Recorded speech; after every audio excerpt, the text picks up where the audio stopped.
Jade Dynasty. My understanding is against the sky, and the sword opens the gate of heaven.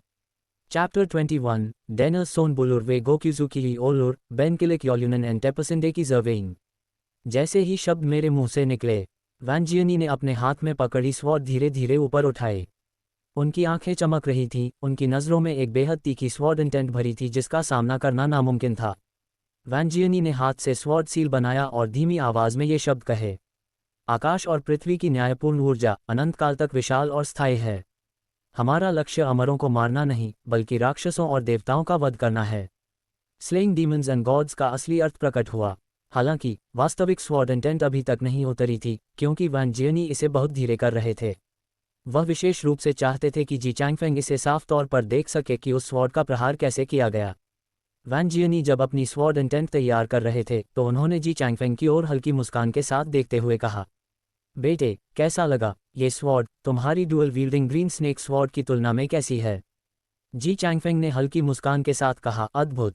लेकिन फिर उसने अपना लहजा बदला, आंखों में एक शरारती चमक के साथ वैंजियनी की ओर देखा और कहा, मास्टर, मेरे पास इससे भी शानदार कुछ है, क्या आप देखना चाहेंगे?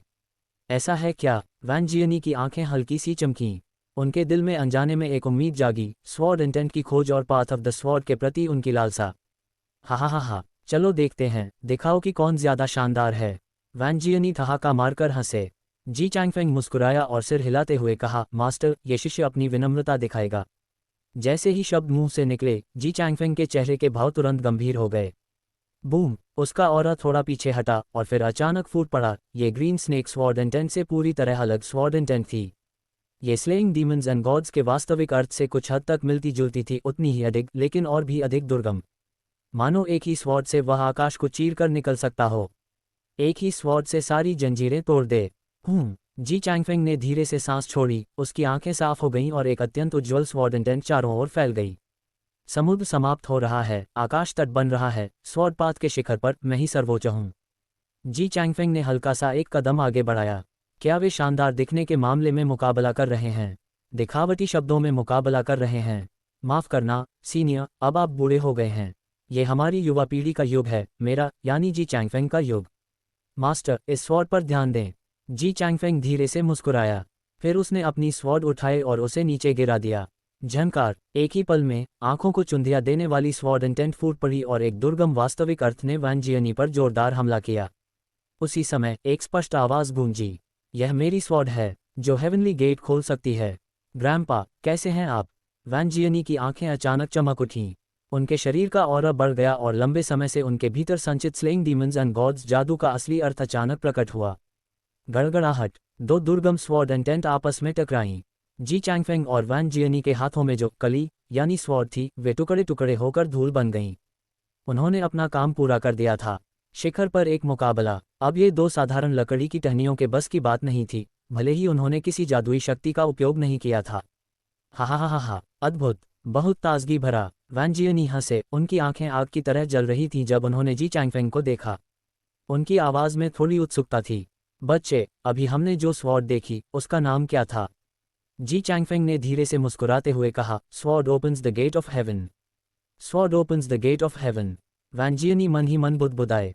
एक अजेय और एक दुर्गम स्वॉर्ड इंटेंट, मानो एक ही स्वॉर्ड से आकाश को चीरा जा सके, मानो सारी जंजीरें तोड़ी जा सकें। क्या शानदार sword opens the gate of heaven है! क्या बात है जी चैंगफेंग, मुझे स्वीकार करना होगा कि तुम मुझसे भी ज्यादा शानदार हो। वैंजियनी ने जी चैंगफेंग को काफी गंभीर लहजे में देखा, खासकर वह पिछला वाक्य, समुद्र समाप्त होता है, आकाश तट बन जाता है। पता नहीं इस युवक को इतने प्रभावशाली शब्द कहाँ से मिले। किसी कारण से ये स्लेइंग डीमंस एंड गॉड्स मंत्र से भी ज्यादा शानदार लगा। धिक्कार है! क्या आपको लगता है कि वैंजियनी जब भी स्लेइंग डीमंस एंड गॉड्स का इस्तेमाल करते थे तो हमेशा जोर से मंत्र क्यों पढ़ते थे? क्या इसलिए नहीं कि वह शानदार लगता था? इंसान मरते दम तक जवान रहता है और टशन कूलनेस तो पूरी उम्र के लिए है। दुर्भाग्य से, जी चैंगफेंग ने मन ही मन हल्की आह भरी। वह कुछ नहीं कर सकता था। किसने निर्देश दिया था कि sword opens the gate of heaven के लिए दिखावटी जादुई शब्दों का इस्तेमाल न किया जाए? वैंजियनी का स्लेइंग डीमंस एंड गॉड्स भी बहुत दिखावटी था, इसलिए कोई दूसरा विकल्प नहीं था। ये और भी शानदार हो सकता था। आखिर शानदार दिखना पूरी उम्र का काम है। यहाँ आओ, वैंजियनी ने आवाज दी। उन्होंने जी चैंगफेंग को पत्थर की एक मेज पर बैठने का इशारा किया और फिर कहीं से शराब की एक बोतल निकाली। बैंग, शराब का मटका पत्थर की मेज पर रख दिया गया। वैन जियनी ने जी चैंगफेंग को ईमानदारी से देखते हुए कहा, बेटे, क्या तुम शराब पी सकते हो? जी चैंगफेंग ने धीरे से हाथ जोड़कर मुस्कुराते हुए कहा, अगर मास्टर पीना चाहते हैं तो ये शिष्य निश्चित रूप से आपका साथ देगा। हाँ हाँ, बढ़िया। वैन जियनी ने हाथ उठाकर शराब के मटके का ढक्कन खोला और शराब की हल्की खुशबू फैल गई। फिर वे जोर से हंसे। शराब का ये पवित्र मटका मैंने 100 साल पहले तैयार किया था। शुरू में मैंने सोचा था कि जब मुझे कोई योग्य प्रतिद्वंद्वी मिलेगा तो मैं इसे निकालूंगा और उसके साथ जाम उठाऊंगा, लेकिन मुझे ऐसी उम्मीद नहीं थी कि तुम, ये नौजवान, मेरा पहला प्याला पियोगे। ये कितनी अच्छी बात है। तो ये वास्तव में इस शिष्य का सम्मान है। जी चैंगफेंग खड़ा हुआ और झुककर प्रणाम किया। वैन जियनी ने असंतोष जताते हुए कहा, मेरे साथ यहाँ इतनी औपचारिकता की जरूरत नहीं है, बैठो। जी चैंगफेंग आज्ञाकारी ढंग से अपनी जगह पर बैठ गया। छपाक, मीठी रूहानी शराब प्याले में डाली गई, झाग ऊपर की ओर उछला। एक नज़र में ही समझ आ गया कि यह बेहतरीन शराब है। कितनी बढ़िया शराब है, क्या ये बेचारा टाओस चखने के लिए एक प्याले की गुजारिश कर सकता है? तभी अचानक एक हल्की सी हंसी सुनाई दी। फिर मैंने गहरे हरे रंग का टाओस्ट रोब पहने और हाथ में झाड़ू विस्क लिए एक टाओस्ट को धीरे धीरे करीब आते देखा। जी चैंगफेंग जल्दी से खड़ा हुआ और झुककर कहा, शिष्य जी चैंगफेंग सेक्ट लीडर और सीनियर अंकल को प्रणाम करता है। बैठो। दाओ शान धीरे से मुस्कुराए। वैन जियनी ने ठंडी आह भरी, उनके चेहरे की मुस्कान अचानक गायब हो गई, मानो वे दाओ शान से बात नहीं करना चाहते थे। छोटे भाई, क्या ये बेचारा टाओस्ट एक प्याला शराब मांग सकता है? दाओ शान मुस्कुराए। वैन जियनी ने कुछ नहीं कहा। उन्होंने चुपचाप एक खाली प्याला निकाला। ये देखकर दाओ शान के चेहरे पर हल्की मुस्कान आ गई। एक पल के लिए तीनों आमने सामने बैठ गए। टाइकिंग रेल्म के दो विशेषज्ञों के सामने होने के बावजूद जी चैंगफेंग ने घबराहट का कोई लक्षण नहीं दिखाया। उसने शराब का प्याला उठाया, दोनों बड़ों को धीरे से प्रणाम किया और फिर एक छोटा सा घूंट लिया। मीठी रूहानी शराब उसके मुंह में गई। तुरंत वह शुद्ध स्पिरिचुअल एनर्जी में बदल गई। 100 साल तक तैयार की गई, ये वाकई एक रूहानी शराब होने के लायक है।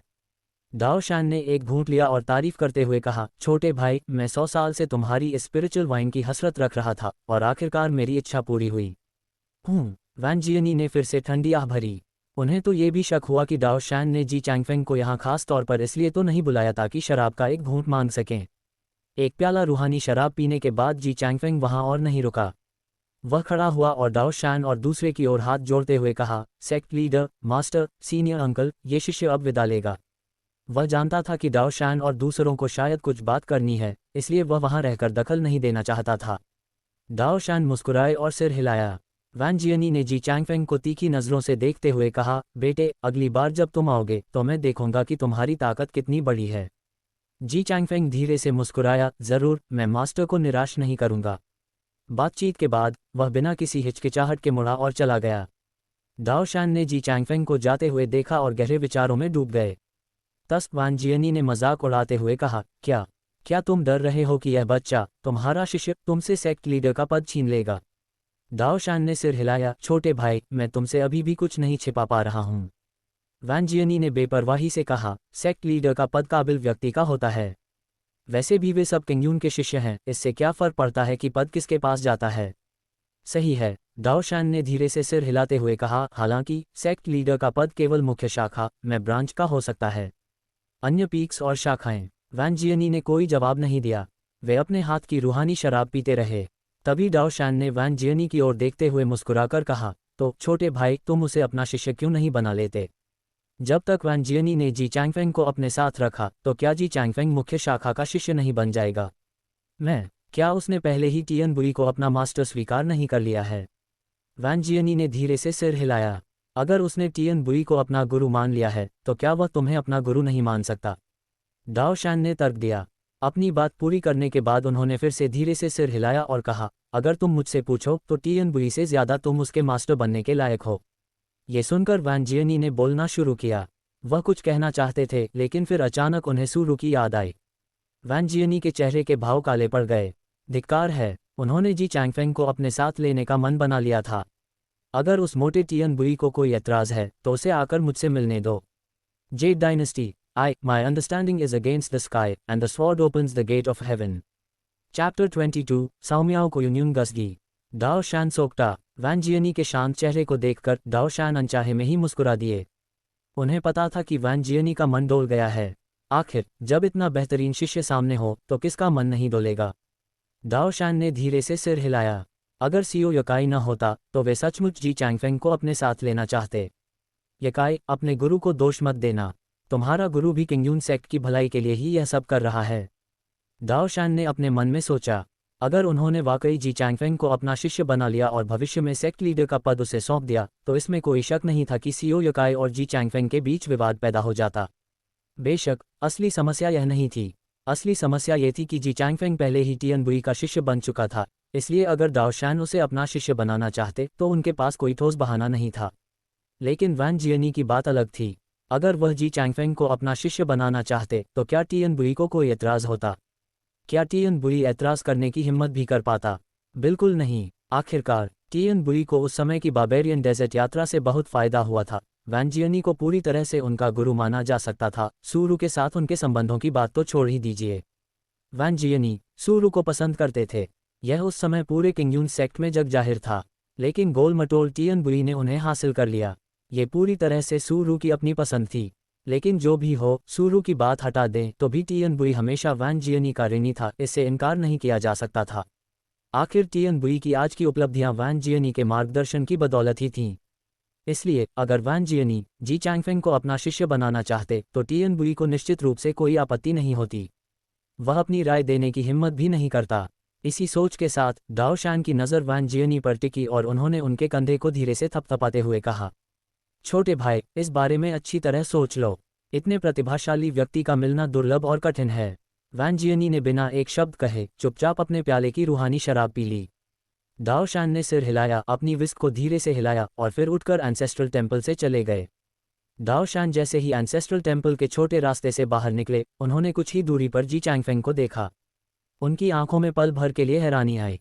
जी चैंगफेंग, तुम? प्रणाम सेक्ट लीडर, सीनियर अंकल। जी चैंगफेंग ने हल्का सा झुककर अभिवादन किया। वह खड़ा हुआ और मुस्कुराते हुए कहा, सेक्ट लीडर, ये शिष्य काफ़ी समय से यहाँ आपका इंतज़ार कर रहा था। मेरा इंतज़ार? दाओ शान की भौहें थोड़ी तन गईं। जी हाँ, शिष्य को साओमियाओ विलेज के बारे में कुछ ज़रूरी बातें बतानी हैं और मैं उन्हें सेक्ट लीडर को सूचित करना चाहता हूँ, जी चैंगफेंग ने शांति से कहा। वह काफ़ी समय से इस मामले को उठाना चाहता था, बस सही मौके की तलाश में था। आज जब वह वैन जियनी से मिल चुका था तो उसने सोचा कि क्यों न लगे हाथ साओमियाओ विलेज का मसला भी सुलझा लिया जाए। ये सुनकर दाओ शान की आंखें थोड़ी सिमट गईं। उन्होंने जी चैंगफेंग को गहराई से देखा और गंभीर स्वर में बोले, जी चैंगफेंग, मेरे साथ आओ। ये बात करने के लिए सही जगह नहीं है। आवाज़ थमते ही दाओ शान ने यूचिंग हॉल की ओर रास्ता दिखाया। जी चैंगफेंग उनके ठीक पीछे चल दिया। जल्द ही दोनों यूचिंग हॉल के भीतर एक शांत कमरे में पहुंच गए। दाओ शान ने पास के एक मेडिटेशन मत की ओर इशारा किया, जी चैंगफेंग, बैठो। जी चैंगफेंग ने कोई औपचारिकता नहीं दिखाई। झुककर शुक्रिया अदा करने के बाद वह सीधे बैठ गया। दाओ शान ने गंभीर लहजे में पूछा, जी चैंगफेंग, तुमने अभी कहा था कि तुम इस इमॉर्टल मास्टर को साओमियाओ विलेज के बारे में कुछ बताना चाहते हो। आखिर हुआ क्या था? जी चैंगफेंग ने एक पल सोचा, फिर कहा, सेक्ट लीडर, सीनियर अंकल, बात कुछ ऐसी है। उसने शुरुआत से लेकर अंत तक पूरी घटना बताई। पूजी का गांव से गुजरना, उस दुष्ट संप्रदाय ईवल सेक्ट के व्यक्ति द्वारा ब्लड सकिंग बीड को छीनने की कोशिश और उस व्यक्ति द्वारा थंडर कंट्रोल डिवाइन स्वॉर्ड तकनीक का इस्तेमाल करना। बेशक उसने ये हिस्सा छोड़ दिया कि ज़ैंग शाओफन पूजी का शिष्य बन चुका है। क्या? ये सुनते ही दाओ शान गुस्से से भर गए। बूम! उस शांत कमरे में अचानक एक विशाल ऑरा फैल गया। टाइकिंग रेल्म, निश्चित रूप से टाइची ऊर्जा। तो क्या इसका मतलब यह है कि हमारे किंगयून सेक्ट में दुष्ट संप्रदाय का कोई जासूस है? और उस जासूस की पहचान और रुतबा भी छोटा नहीं है, कम से कम एक शिखर स्तर का मास्टर। दाओ शान ने शक भरी निगाहों से जी चैंगफेंग की ओर देखा। ये देखकर जी चैंगफेंग ने बिना डरे कहा, शिष्य नहीं जानता, लेकिन उस रात उस व्यक्ति ने वाकई हमारी थंडर कंट्रोल डिवाइन स्वॉर्ड तकनीक का इस्तेमाल किया था। दाओ शान की नज़रें थोड़ी घूमी, तुमने यह बात पहले क्यों नहीं बताई? जी चैंगफेंग ने चुपचाप अपना सिर झुका लिया। शिष्य की हिम्मत नहीं हुई। हिम्मत नहीं हुई। दाओ शान का मुंह खुला रह गया। अचानक उन्हें याद आया कि जब जी चैंगफेंग यूचिंग हॉल में था तब वह वाकई अपना सिर झुकाकर चुपचाप खड़ा था, एक शब्द बोलने की हिम्मत नहीं कर रहा था। उस वक्त कई वरिष्ठों को लगा था कि वह डर गया है। तो क्या वह वाकई डरा हुआ था? आखिरकार ऐसी स्थिति में कौन नहीं डरेगा? सही रास्ते, राइचस पाथ के संप्रदायों में नंबर 1, क्या वाकई वहां कोई जासूस था? शायद जी चैंगफेंग को डर था कि अगर उसने मुंह खोला तो वह जासूस उसी रात उसकी हत्या कर देगा। अपनी सुरक्षा के लिए कोई भी इतना मूर्ख नहीं होगा कि बिना सोचे समझे कुछ भी बोल दे। दाओ शान का चेहरा असामान्य रूप से सख्त हो गया था। उन्होंने जी चैंगफेंग की ओर देखा और धीरे से पूछा, जी चैंगफेंग, क्या तुम्हें उस जासूस की पहचान के बारे में कोई अंदाज़ा है? ये सुनकर जी चैंगफेंग ने सोचने का नाटक किया और फिर काफ़ी देर बाद बोला, सबसे पहले मेरे मास्टर को सूची से बाहर रखें, क्योंकि वह जासूस कमज़ोर था और मेरे मास्टर निश्चित रूप से कमज़ोर नहीं हैं। फिर शाओजू पीक की senior martial sister Shui Yu को भी बाहर रखें, क्योंकि वह जासूस एक पुरुष था। अंत में सेक्ट लीडर आपको भी बाहर रखें। इसके अलावा बाकी बचे 4 वरिष्ठों पर गहरा संदेह है। डाओ शैन ने चुपचाप सिर हिलाया। तभी जी चैंगफेंग ने आगे कहा, सेक्ट लीडर, शिष्य के पास एक योजना है। क्यों ना आप चुपके से शिष्य का पीछा करें और कुछ वरिष्ठ गुरुओं की सीधे परीक्षा लें। वैसे भी आपकी शक्ति के सामने वह जासूस बचकर नहीं भाग पाएगा। ये सुनकर डाओ शैन ने भौहें सिकुड़ी। उनका इरादा इस योजना को तुरंत खारिज करने का था, क्योंकि यह शिष्य की सुरक्षा को खतरे में डाल सकती थी। लेकिन फिर उन्होंने सोचा कि वे खुद टाइकिंग रेल्म के महारथी हैं। क्या वे अपने ही संप्रदाय के एक शिष्य की रक्षा नहीं कर सकते? कुछ देर सोचने के बाद डाओ शैन ने कहा, यहीं इंतजार करो। जैसे ही आवाज़ थमी, उनकी आकृति अचानक उस कमरे से गायब हो गई। जी चैंगफेंग ने मुड़कर देखा, लेकिन उसे एक परछाई तक नजर नहीं आई। क्या ये टाइकिंग रेल्म है? जी चैंगफेंग ने भावुक होकर फुसफुसाया। कुछ ही देर में डाओ शैन वापस आ गए। उनके हाथ में एक प्राचीन और रहस्यमयी तलवार थी, जो न सोने की थी न पत्थर की, लेकिन दोनों जैसी ही दिख रही थी। जी चैंगफेंग दंग रह गया। Yu Jian sword. Dao Shan का चेहरा शांत था। उन्होंने उस तलवार को लापरवाही से पकड़ते हुए जी चैंगफेंग की ओर देखा और कहा, जी चैंगफेंग, चलो चलते हैं। आज यह इमॉर्टल मास्टर केंगयून सेक्ट की सफाई करेगा। जी चैंगफेंग ने शांति से थूकने गला।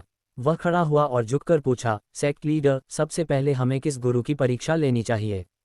डाओ शैन ने पल भर सोचने के बाद कहा, पहले कैंग सॉन्ग से शुरू करते हैं। वर्षों से उन्होंने हमेशा कैंग सॉन्ग पर भरोसा किया था, यहाँ तक कि सजा देने का अधिकार भी उसे ही सौंप रखा था। इसलिए डाओ शैन को दिल से विश्वास था कि कैंग सॉन्ग गद्दार नहीं हो सकता। शायद वे कैंग सॉन्ग से ही शुरुआत करके थोड़ा सुकून पाना चाहते थे। Jade dynasty, my understanding is against the sky and the sword opens the gate of heaven. Chapter 23, Cang Song अमका किल समर बैक। क्या पहले कैंग सॉन्ग की परीक्षा लेना सही रहेगा? सेक्ट लीडर, क्या आप गंभीर हैं? जी चैंगफेंग ने डाओ शैन की ओर देखा। वह वाकई कुछ कहना चाहता था, लेकिन अंत में उसने आज्ञाकारी ढंग से अपनी मौजूद डिवाइन स्वॉर्ड को बुला लिया। छोड़ो, रहने दो, आप कैंग सॉन्ग पर बहुत भरोसा करते हैं।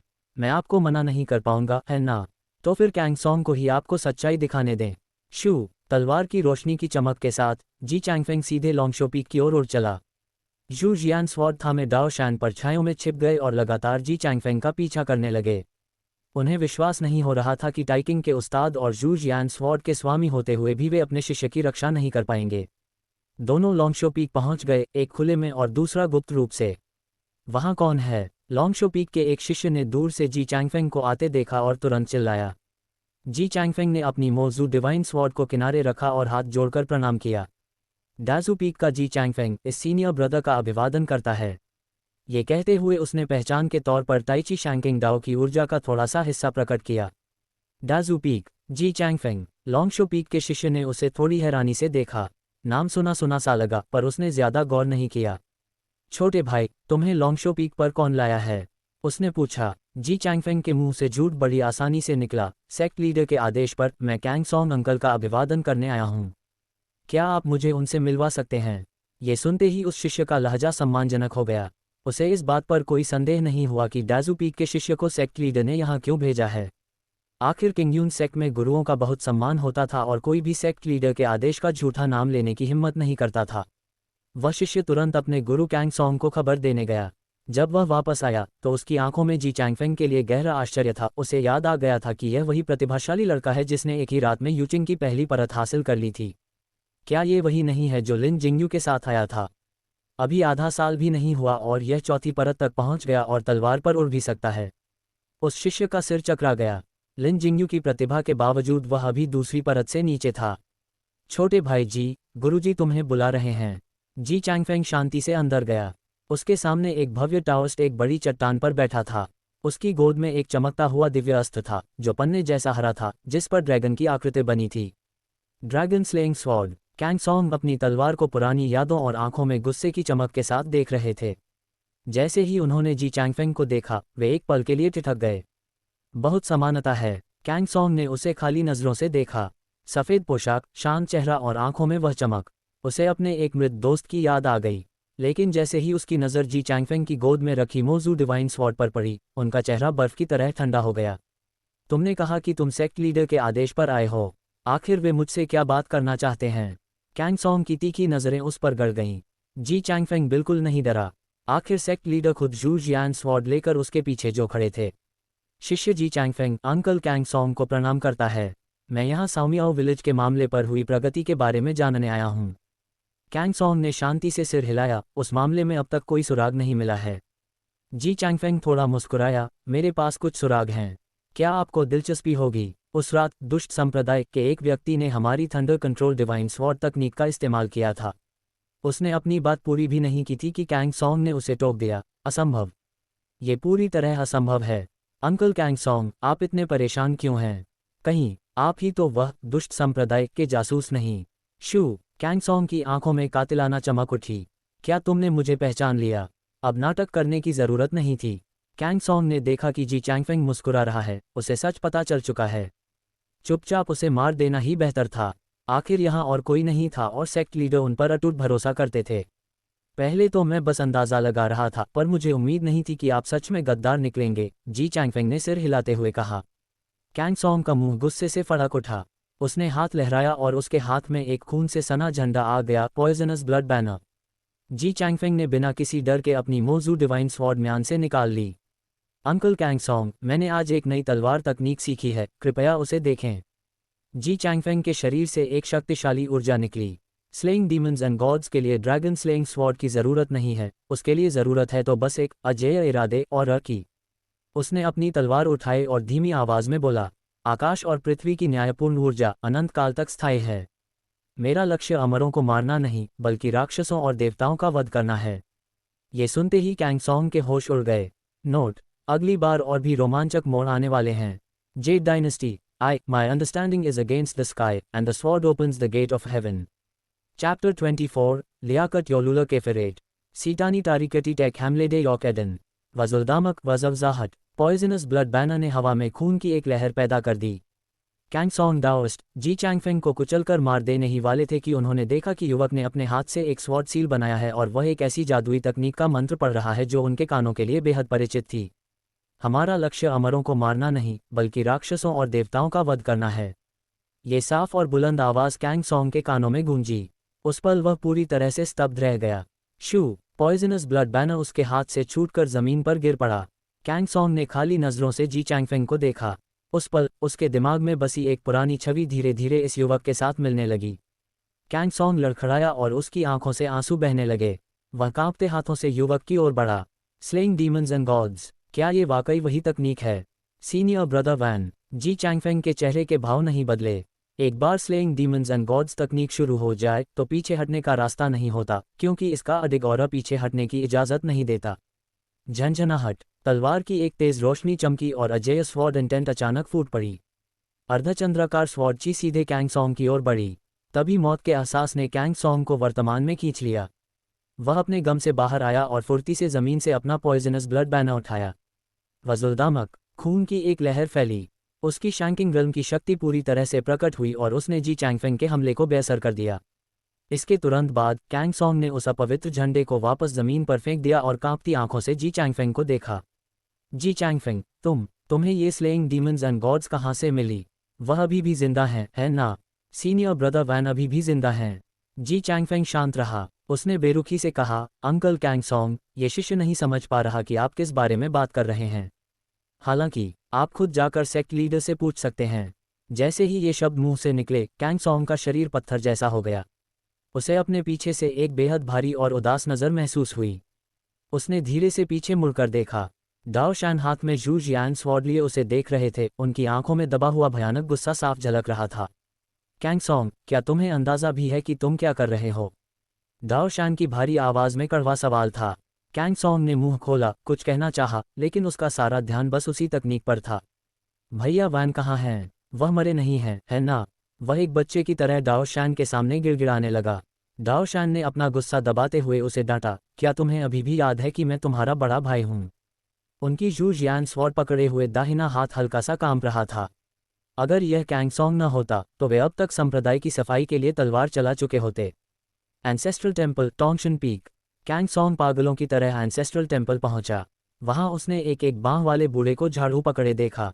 भले ही वह व्यक्ति उम्रदराज दिख रहा था, लेकिन कैंग सॉन्ग ने एक नज़र में अपने प्रिय भाई वैन को पहचान लिया। Senior brother Van. वह उनके पैरों में गिर पड़ा और फूट फूट कर रोने लगा। वैन जियनी थोड़े हैरान हुए। छोटे भाई कैंग सॉन्ग, तुम्हें क्या हुआ? तभी पीछे से दाओ शैन की आवाज़ आई, देखो इसने क्या गुल खिलाए हैं। दाओ शैन ने वह खून से सना झंडा उनके सामने फेंक दिया। Poisonous blood banner. वैन जियनी का चेहरा काला पड़ गया। यह एक क्रूर जादुई हथियार था जिसे बनाने के लिए कम से कम 100 मासूमों के खून की ज़रूरत होती थी। कैंग सॉन्ग, तुमने ये क्या किया? रोते हुए कैंग सॉन्ग ने सब सच उगल दिया, कैसे उसने सीनियर ब्रदर वैन की मौत का बदला लेने के लिए 10,000 पॉइजन सेक्ट के साथ हाथ मिलाया और कैंगयून सेक्ट को तबाह करने की साजिश रची। पल भर के लिए वहां सन्नाटा छा गया। चटाक। वैन जियनी ने बिना सोचे उसे एक जोरदार थप्पड़ जड़ा। क्या तुम्हें समझ आ रहा है कि तुम क्या कर रहे थे? भाई, मुझे पता है मैंने गलती की, मुझे माफ़ कर दीजिए। वैन जियनी ने दाओ शैन की ओर इशारा किया। मुझसे क्यों माफ़ी मांग रहे हो? वह संप्रदाय के नेता हैं। दाओ शैन का चेहरा सख्त था। उन्होंने कैंग सॉन्ग को देखते हुए कहा, ये देखते हुए कि अभी तक कोई बड़ी आपदा नहीं आई है, मैं तुम्हें आदेश देता हूं कि तुम दुष्ट संप्रदाय में एक जासूस अंडरकवर के रूप में अपना काम जारी रखोगे और अपने पापों का प्रायश्चित करोगे।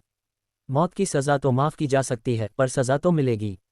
अपना काम पूरा करने के बाद तुम्हारी सारी शक्तियां छीन ली जाएंगी और तुम्हें ताउम्र एंसेस्ट्रल टेम्पल में कैद रहना होगा।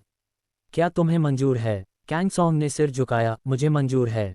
दाओ शैन ने फिर गंभीरता से पूछा, एक और बात, क्या साओमियाओ विलेज के नरसंहार में वाकई तुम्हारा कोई हाथ नहीं था? कैंग सॉन्ग ने दृढ़ता से कहा, भैया, मेरा उस नरसंहार से कोई लेना देना नहीं है। ये सुनकर दाओ शैन और वैन जियनी सोच में पड़ गए। अगर कैंग सॉन्ग ने वह नहीं किया तो फिर वह कौन था? अगले अध्याय में असली कातिल का खुलासा। Jade dynasty. My understanding is against the sky and the sword opens the gate of heaven. Chapter 25 अजडरा कटल्डन किलिची मीरास आलमक। कैंग सॉन्ग स्टगी Tongshan peak Yuqing hall. Ji Changfeng ने यहाँ लगभग 1 घंटे तक इंतजार किया। आखिरकार इमॉर्टल मास्टर दाओ शैन कैंग सॉन्ग डाओइस्ट के साथ बाहर आए। कैंग सॉन्ग अपना सिर झुकाए दाओ शैन के पीछे चल रहे थे, मानो किसी बड़ी गलती के बाद एक अपराधी हों। उन्होंने जी चैंगफेंग की ओर एक पल के लिए शर्मिंदगी भरी नज़रों से देखा। आखिर जी चैंगफेंग सीनियर ब्रदर वैन के उत्तराधिकारी थे, और वह सीनियर ब्रदर वैन के ही शिष्य को मारने की नीयत रख रहे थे। वह वाकई मौत के हकदार थे। कैंग सॉन्ग की नज़रों में जी चैंगफेंग ने चून की स्लेइंग डीमंस एंड गॉड्स की कला वैन जियनी से सीखी थी, इसलिए वह निर्विवाद रूप से उन्हीं के शिष्य थे। वह गोल मटोल टियन बुई भला ऐसे प्रतिभावान छात्र को क्या सिखा पाता। जी चैंगफेंग आगे बढ़ा और दोनों को प्रणाम किया। Sect leader uncle Kang song, इस शिष्य का अभिवादन स्वीकार करें। दाओ शैन ने हल्का सिर हिलाया और जी चैंगफेंग को नरमी से चेतावनी दी। जी चैंगफेंग, आज की घटनाओं का जिक्र कहीं मत करना, यहाँ तक कि अपने गुरु से भी नहीं। आज की घटनाएं एक बहुत बड़ी योजना का हिस्सा थीं। दाओ शैन कैंग सॉन्ग का उपयोग करके दुष्ट संप्रदाय के सभी चेहरों को एक साथ बेनकाब करना चाहते थे। अगर यह सफल रहा तो दुनिया में अगले 100 सालों तक शांति बनी रहेगी और किंगयून सेक्ट निर्विवाद रूप से नंबर 1 बन जाएगा। जी सीनियर अंकल। जी चैंगफेंग ने सिर हिलाया। वह दाओ शैन की चाल समझ चुका था। जी चैंगफेंग जैसे ही यूचिंग हॉल से बाहर निकला, पीछे से आवाज आई, जी चैंगफेंग। कैंग सॉन्ग उसके पास आए और शर्मिंदा लहजे में बोले, आज मैंने खुद को सबके सामने छोटा कर लिया, शिशजी। जी चैंगफेंग मुस्कुराया, अंकल, आप बहुत गंभीर हो रहे हैं। जब बातें साफ हो जाती हैं तो समस्या नहीं रहती। कैंग सॉन्ग ने कोई जवाब नहीं दिया। गलत तो गलत है और सही तो सही। उन्होंने जी चैंगफेंग की गोद में रखी मौजूद डिवाइन स्वॉर्ड को देखा, थोड़ा हिचकिचाए और बोले, जी चैंगफेंग, अभी जल्दी क्या है, क्यों न तुम लॉन्गशो पीक की सैर पर चलो। जी चैंगफेंग मना नहीं कर सका। कैंग सॉन्ग उसे अपने साथ मुख्य हॉल में ले गए। वहां उड़ना मना है जैसे नियम इस समय बेमानी थे। आखिर जी चैंगफेंग कोई साधारण शिष्य नहीं, सीनियर ब्रदर वैन का उत्तराधिकारी था। हॉल में पहुंचकर कैंग सॉन्ग ने कहा, तुम यहाँ बैठो, मैं कुछ लेकर आता हूँ। थोड़ी देर बाद कैंग सॉन्ग वापस आए। उनके हाथ में एक प्राचीन दिव्य तलवार थी, नीली चमक वाली ड्रैगन स्लेइंग स्वॉर्ड। शिशजी, कृपया इस तलवार की रक्षा करो। उन्होंने बिना हिचकिचाहट के तलवार जी चैंगफेंग की ओर बढ़ा दी। जी चैंगफेंग दंग रह गया। ड्रैगन स्लेइंग स्वॉर्ड, उसके लिए। कैंग सॉन्ग ने समझाया, ये तलवार असल में सीनियर ब्रदर वैन की थी। अब चूंकि तुम उनके उत्तराधिकारी हो तो इसका असली हकदार तुम ही हो। चूंकि तुम्हारे पास स्लेइंग डीमंस एंड गॉड्स की कला है तो उसके साथ इस तलवार का होना अनिवार्य है। जी चैंगफेंग को समझ नहीं आ रहा था कि वह कब वैन जियनी का शिष्य बन गया, लेकिन कैंग सॉन्ग की जिद के आगे वह कुछ न कह सका। तलवार देने के लिए धन्यवाद, अंकल। कैंग सॉन्ग ने हाथ हिलाया और कहा, मैं तुमसे 2 छोटे आसान चाहता हूँ। पहला, मेरा एक शिष्य है लिन जिंगयू, वह भी तुम्हारी तरह साओमियाओ विलेज से है। वह प्रतिभावान है पर बहुत घमंडी है। मैं चाहता हूं कि तुम उसका घमंड तोड़ो और उसे सिखाओ कि आसमान के ऊपर भी आसमान होता है।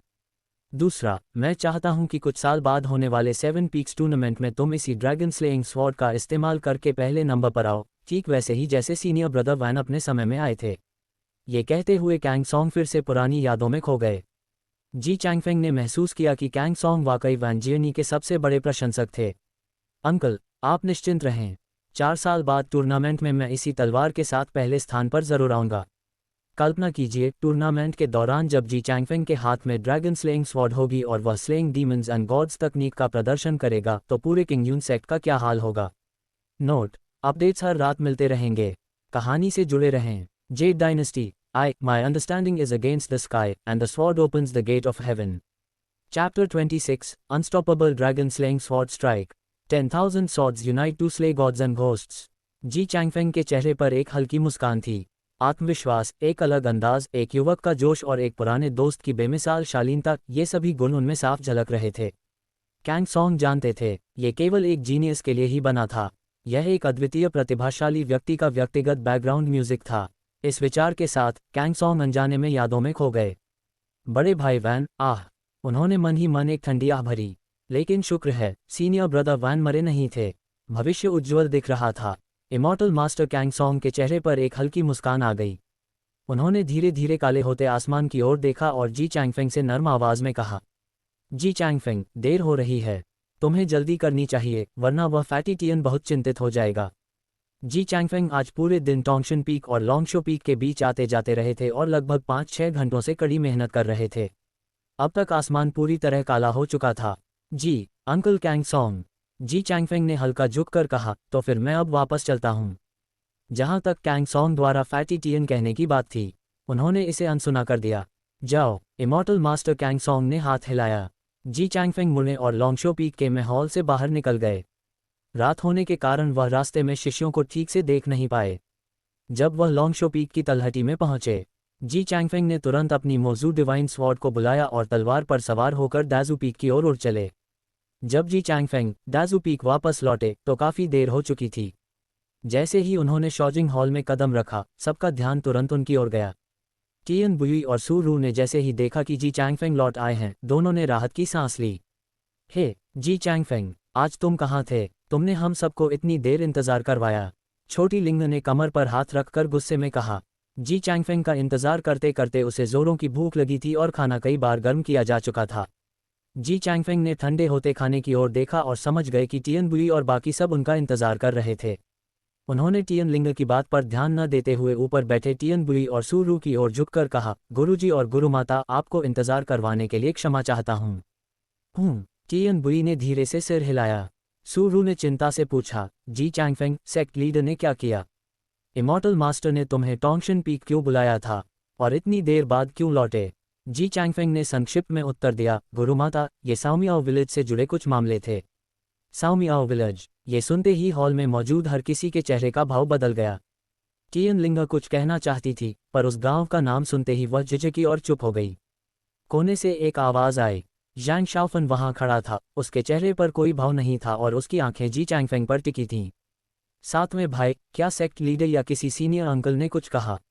जी चैंगफेंग ने धीरे से सिर हिलाया, आज तक कोई सुराग नहीं मिला है। ऐसा नहीं था कि वह ज़ैंग शाओफन से कुछ छुपाना चाहते थे, बल्कि वह समझ नहीं पा रहे थे कि कैसे समझाएं।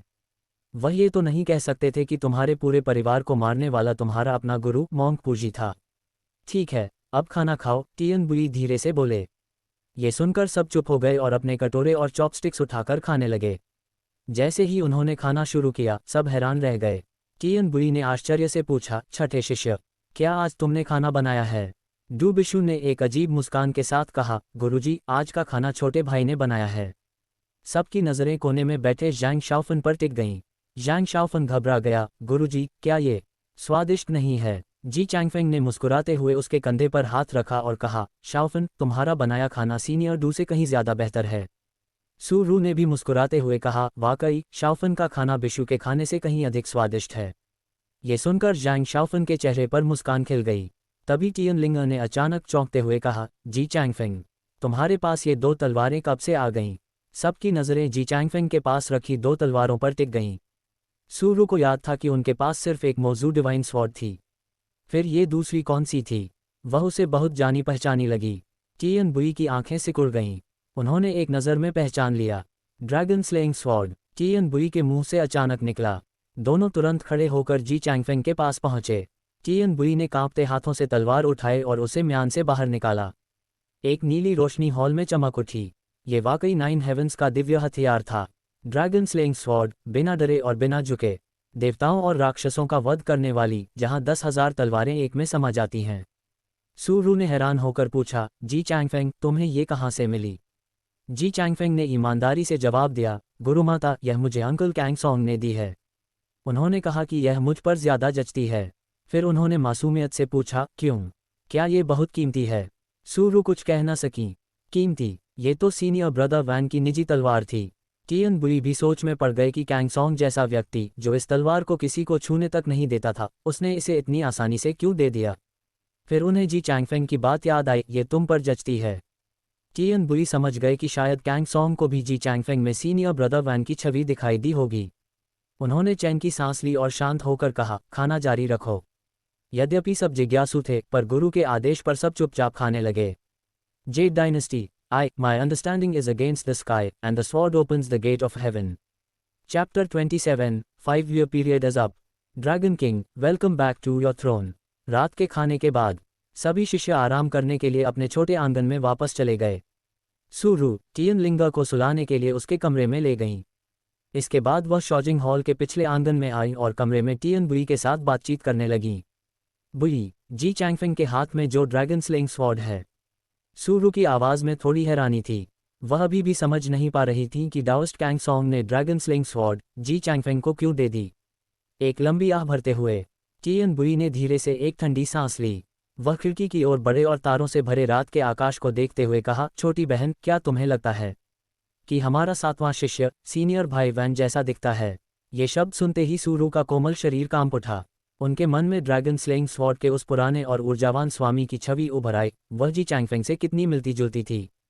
दोनों ही बेहद आत्मविश्वासी, अभिमानी और अद्वितीय रूप से बुद्धिमान थे। सूरू के दिमाग में वे 2 महान हस्तियां धीरे धीरे एक हो गईं, लेकिन पिछली पीढ़ी के ड्रैगन स्लेइंग स्वॉर्ड मास्टर अब मंच से हट चुके थे और अब नया स्वामी पहली बार सामने आ रहा था, जी चैंगफेंग। हाँ, लेकिन सूरू ने शांत स्वर में कहा, जी चैंगफेंग की प्रतिभा भाई वैन से भी कहीं ज्यादा है ना? वह सीनियर भाई वैन की जगह लेने वाला कोई साधारण व्यक्ति नहीं है। वह कैंगयून सेक्ट और दाजू पीक को और भी बड़ी प्रसिद्धि और गौरव दिलाएगा। जी चैंगफेंग किसी की जगह नहीं ले सकता था।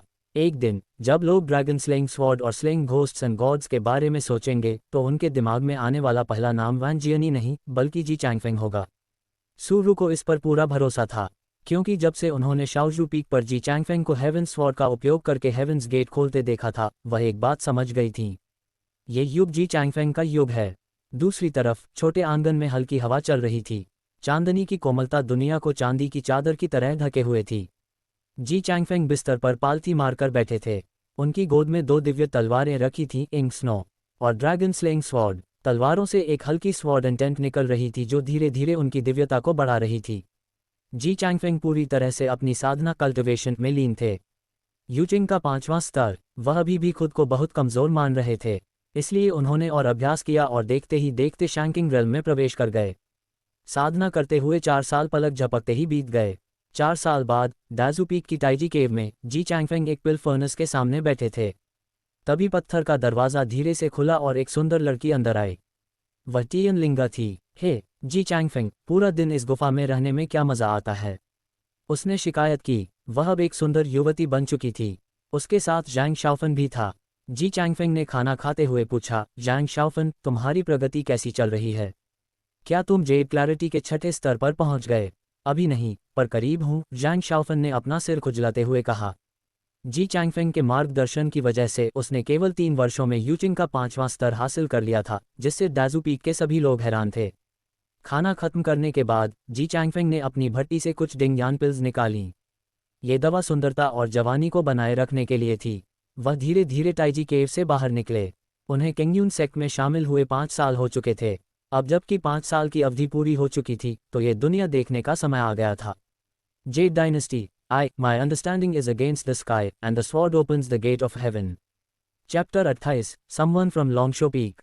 ची house thoughts. Ji Changfeng, Tianlinger और जैंग शाओफन को लेकर ताइजी केव से बाहर आ गए। रास्ते भर टियनलिंगर मुंह फुलाए रही और किसी से बात नहीं की। जब भी जी चैंगफेंग उसकी ओर देखते वह ठंडी आह भरती और दूसरी तरफ मुड़ जाती। जी चैंगफेंग बस मुस्कुराते रहे।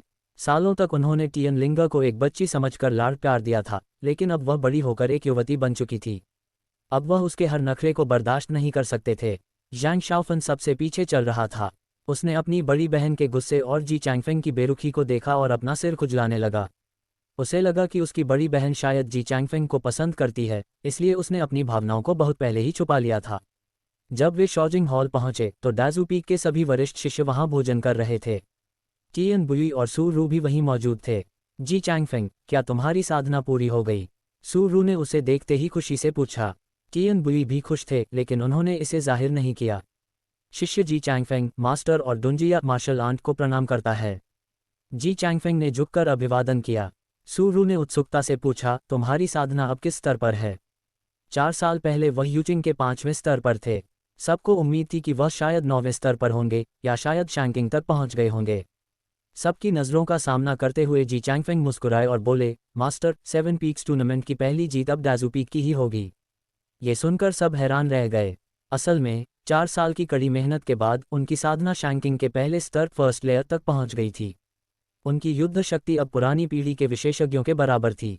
अगर वह बीच बीच में टोंगशन पीक पर वैन जियनी के साथ समय न बिताते तो शायद वह और भी आगे होते। जी चैंगफेंग ने सू रू को एक डिंग यान पिल भेंट की। ये दवा 100 साल तक आपकी सुंदरता और यौवन को स्थिर रखेगी।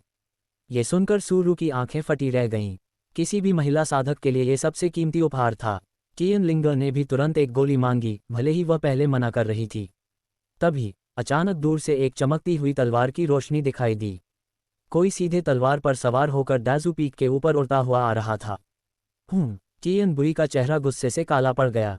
किंगयून के 7 शिखरों में से किसी के भी ऊपर सीधे उड़ना शिष्टाचार के खिलाफ था और मास्टर का अपमान माना जाता था। बदतमीजी! टियन बुई चिल्लाए। एक ऊर्जावान युवक शॉजिंग हॉल की ओर दौड़ता हुआ आया। शाओफन, जिंगयू! जैंग शाओफन चौंक गया। वह उसका बचपन का दोस्त लिन जिंगयू था। उनके पीछे एक सफ़ेद कपड़ों में युवक आया, जिसके हाथ में आइस स्वॉर्ड थी। लॉन्गशो पीक का शिष्य ची हाओ अंकल टियन और आंटी सू को प्रणाम करता है।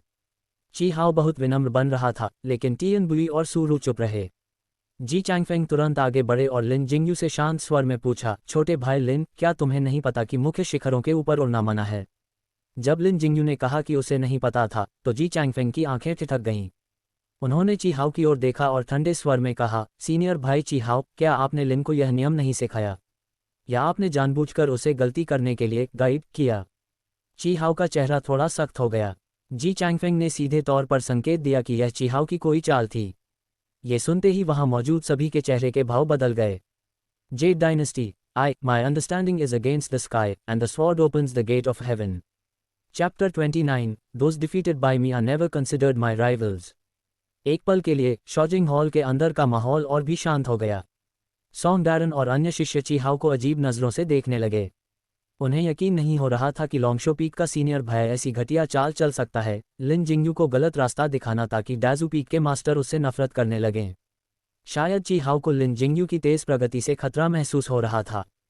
ची हाओ 100 साल से साधना कर रहे थे और अभी भी यूचिंग के 9वें स्तर पर थे, जबकि लिन जिंगयू ने 5 साल में ही 5वां स्तर पा लिया था। जी चैंगफेंग की बातें सुनकर ची हाओ का चेहरा उतर गया। वह कुछ सफाई देने ही वाला था कि लिन जिंगयू गुस्से में आगे आया। जी चैंगफेंग, तुम ये क्या बकवास कर रहे हो? सीनियर भाई ची मेरा बुरा क्यों चाहेंगे? उन पर झूठा आरोप मत लगाओ। लिन जिंगयू अभी नासमझ था। जी चैंगफेंग ने उससे बहस करने में समय बर्बाद नहीं किया। उन्होंने बस अपना हाथ उठाया। अचानक एक भयानक स्वॉर्ड इंटेंट पैदा हुई और सीधे लिन जिंगयू की ओर बढ़ी। घुटने टेको और मेरे मास्टर और आंटी से माफ़ी मांगो, जी चैंगफेंग ने ठंडे स्वर में कहा। लिन जिंगयू का चेहरा लाल हो गया। उसने विरोध करना चाहा, लेकिन उस दबाव ने उसे वहीं घुटने टेकने पर मजबूर कर दिया। इसके बाद जी चैंगफेंग ने ची हाओ की ओर देखा, और तुम्हें कुछ कहना है? ची हाओ दंग रह गया। ये ताकत, कम से कम यूचिंग का 9वां स्तर। उसने तुरंत झुककर माफ़ी मांगी। शिष्य ची हाओ से गलती हुई, मुझे उम्मीद है अंकल टियन और आंटी सू मुझे माफ़ करेंगे। लेकिन लिन जिंगयू अब भी अड़ा था। उसने चिल्लाकर कहा, मैं माफ़ी नहीं मांगूंगा। मैं इस मोटे बुढ़े डेड फैटी से माफ़ी नहीं मांगना चाहता। ये सुनते ही टियन बुई का चेहरा गुस्से से काला पड़ गया। जी चैंगफेंग की आंखों में बर्फ जैसी ठंडक उतर आई। बदतमीज! उन्होंने चिल्लाकर अपनी स्वॉर्ड इंटेंट से लिन जिंगयू को हॉल के बाहर फेंक दिया। ची हाओ तुरंत उसे बचाने के लिए भागा और अपनी आइस स्वॉर्ड से एक बर्फ की दीवार बनाई, लेकिन जी चैंगफेंग की स्वॉर्ड इंटेंट ने उसे पल भर में चकनाचूर कर दिया। तुम दोनों एक साथ मुझ पर हमला कर सकते हो, जी चैंगफेंग ने शांत स्वर में कहा। उन्होंने एक झटके में लिन जिंगयू को बेहोश कर दिया। ची हाओ ने हार नहीं मानी और अपनी तलवार तान दी। तो फिर जूनियर भाई जी, मुझे अपनी कला सिखाएं। जी चैंगफेंग के पास इंक स्नो और ड्रैगन स्लेइंग स्वॉर्ड जैसी दिव्य तलवारें थीं, लेकिन उन्होंने म्यान से तलवार नहीं निकाली। तुम तलवार क्यों नहीं निकालते? ची हाओ ने चिढ़कर पूछा। क्योंकि तुम इसके लायक नहीं हो। ची हाओ ने गुस्से में हमला किया, लेकिन जी चैंगफेंग ने बस हाथ हिलाया। Two headed green snake. एक शक्तिशाली लहर उठी जिसने ची हाओ के हमले को धूल में मिला दिया और उसे पीछे हवा में उड़ा दिया। जी चैंगफेंग ने जानबूझकर कम ताकत लगाई थी क्योंकि वह कैंग सॉन्ग का सम्मान करते थे। ची हाओ लड़खड़ाते हुए खड़ा हुआ, उसकी आंखों में डर था। शानदार तलवारबाजी! मैं हार गया। उम्मीद है 7 पीक्स टूर्नामेंट में हम फिर मुकाबला करेंगे। जी चैंगफेंग धीरे से मुड़े और चलते हुए कहा, मुकाबला? हाहा टिल्ड, जो मुझसे एक बार हार गया वह कभी मेरा प्रतिद्वंद्वी राइवल नहीं बन सकता। मैं तुम्हें बराबरी करने का समय देता हूँ, तब तक जब तक मैं तुम्हारी पहुंच से बहुत दूर न निकल जाऊं। Jade dynasty. My understanding is against the sky and the sword opens the gate of heaven. Chapter 30। If you don't spoil her, some scoundrel will. मैं तुम्हें बराबरी करने का समय दूंगा जब तक कि तुम मेरी परछाई तक भी न पहुंच सको। उस साफ आवाज में एक गजब का आत्मविश्वास था। जी चैंगफेंग की पीठ एक ऐसे युवक की झलक दे रही थी जो शिखर पर खड़ा हो। इस समय ची हाओ सन खड़ा रह गया। उसे लगा जैसे उसके और जी चैंगफेंग के बीच की दूरी अब कभी खत्म नहीं हो सकती। क्या इसने सच में शैंकिंग रेल्म में प्रवेश कर लिया है? नहीं, असंभव। कोई कितना भी बड़ा जीनियस क्यों न हो, मात्र 5 साल में शैंकिंग तक पहुंचना किंगयून सेक्ट के इतिहास में कभी नहीं हुआ। ची हाओ को अपनी आंखों पर यकीन नहीं हो रहा था। उसे लगा कि उसकी हार सिर्फ उसकी लापरवाही की वजह से हुई है। अगली बार मैं जरूर जीतूंगा, उसने मन ही मन खुद से कहा। पूरे शॉजिंग हॉल में सन्नाटा पसरा था। जी चैंगफेंग का वह तेवर जिन्हें मैंने हरा दिया वे कभी मेरे प्रतिद्वंद्वी नहीं माने जाते, ये सुनकर सबके रोंगटे खड़े हो गए। ची हाओ, जो 7 पीक्स टूर्नामेंट का एक मजबूत दावेदार था और यूचिंग के 9वें स्तर पर था, वह जी चैंगफेंग की एक भी चाल नहीं झेल पाया। और बड़ी बात तो ये थी कि जी चैंगफेंग ने अभी तक अपनी दिव्य तलवारें इंक स्नो और ड्रैगन स्लेइंग स्वॉर्ड म्यान से निकाली भी नहीं थीं। टियन लिंगर उस मजबूत पीठ को देख रही थी। उसकी आंखों में एक अजीब सी चमक थी। 5 साल तक जिस इंसान ने उसे अपनी बेटी की तरह लाड़ प्यार दिया था, आज उसके प्रति उसकी भावनाएं बदलने लगी थीं। वहीं ज़ैंग शाओफन भी अपने 7वें भाई को गर्व से देख रहा था। बहुत अच्छे! टियन बुई ने अपनी कुर्सी के हत्थों को उत्साह से थपथपाया। वह इतने खुश थे कि उठकर तालियां बजाना चाहते थे। वहीं सूरू की आंखों में गर्व था, उसे अपनी बात सच होती दिख रही थी। ये युग जी चैंगफेंग का युग है। ची हाओ ने अब जी चैंगफेंग की ओर देखने की हिम्मत नहीं की। उसने झुककर टियन बुई से माफ़ी मांगी। टियन बुई आज बहुत खुश थे, इसलिए उन्होंने बात ज़्यादा नहीं बढ़ाई। ची हाओ ने तुरंत बेहोश लिन जिंगयू को जगाया। लिन जिंगयू ने उठते ही फिर से जी चैंगफेंग को गुस्से से देखा, लेकिन जी चैंगफेंग ने उसे घास नहीं डाली।